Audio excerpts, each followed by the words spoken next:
지금 평택의 새로운 시대가 열립니다.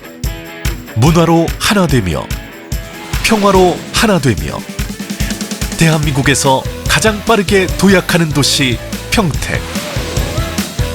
혁신적인 일자리와 자연 속 휴식이 공존하는 도시.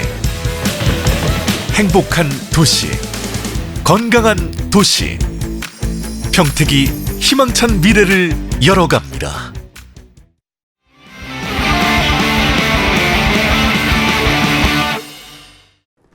부정불량 식품 제조 등 불법 행위 수사 결과를 설명드리겠습니다.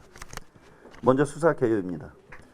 경기도 특사경은 매년 추석을 대비하여 추석 성수품 등 식품 안전관리 강화를 위해서 집중적 수사를 실시해 왔습니다. 올해는 코로나19로 어려움을 겪고 있는 전통시장이나 영세업체는 대상에서 제외하고 추석 성수품 제조 가공업체와 학교급식 납품업체 등 중대형 식재료 공급원을 점검 대상으로 정했습니다. 지난 9월 14일부터 25일까지 추석 성수품 제조업체 90곳과 학교급식 식재료 제조업체 150곳, 납품업체 120곳 등 360곳에 대한 집중적인 수사를 진행하였습니다. 수사 결과입니다. 보관기준 위반, 유통기한 경과 등 44곳 48건을 적발하였습니다.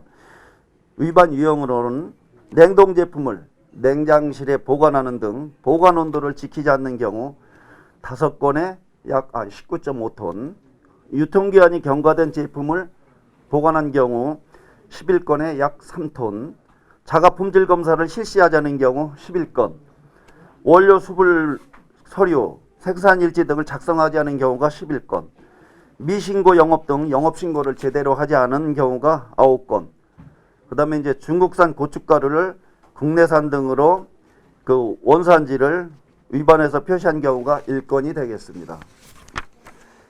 이 중에서 보관온도를 준수하지 않거나 유통기한이 지난 제품 등 식품 안전을 위협하는 부정불량식품 약 22.5톤은 즉시 폐기하도록 조치하였습니다.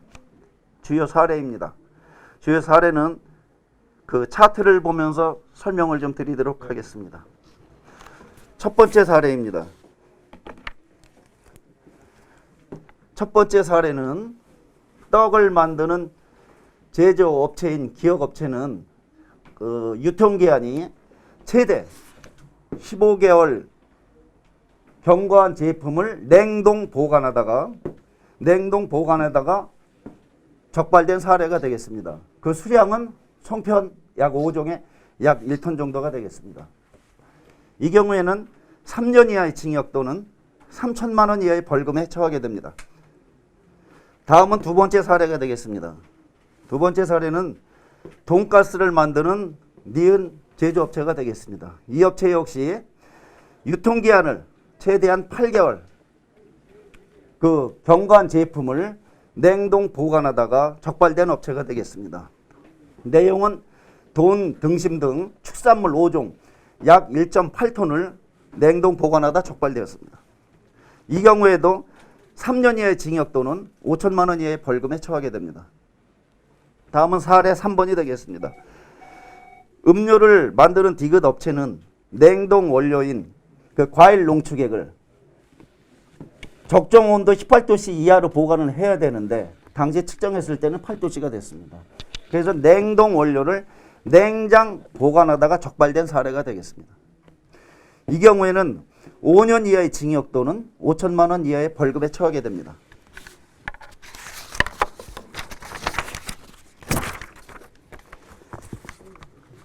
이상으로 우리가 이제 수사를 했는데 학교급식 납품업체나 규모가 큰 식품 제조 가공업체 등은 식재료 관리 공급원으로 안전한 식품 생산 유통을 위해 위생관리가 특히 중요한 곳들이었음에도 불구하고 근본 수사에서 많은 업체가 적발되었습니다. 따라서 적발된 업체들은 물론 근본 수사에서 제외된 업체들에 대하여서도 관련 법규를 준수토록 사전 계도 홍보하고 법규 위반 시 엄격히 처벌할 계획입니다. 따라서 불량식품에 대한 수사는 도민의 먹거리 안전과 건강권 확보를 위해서 앞으로도 더욱 강력하게 추진해 나갈 계획입니다. 이상 보고를 마쳤습니다. 감사합니다.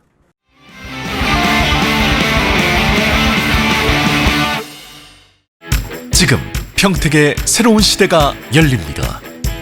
문화로 하나 되며 평화로 하나 되며 대한민국에서 가장 빠르게 도약하는 도시 평택. 혁신적인 일자리와 자연 속 휴식이 공존하는 도시. 행복한 도시. 건강한 도시. 평택이 희망찬 미래를 열어갑니다.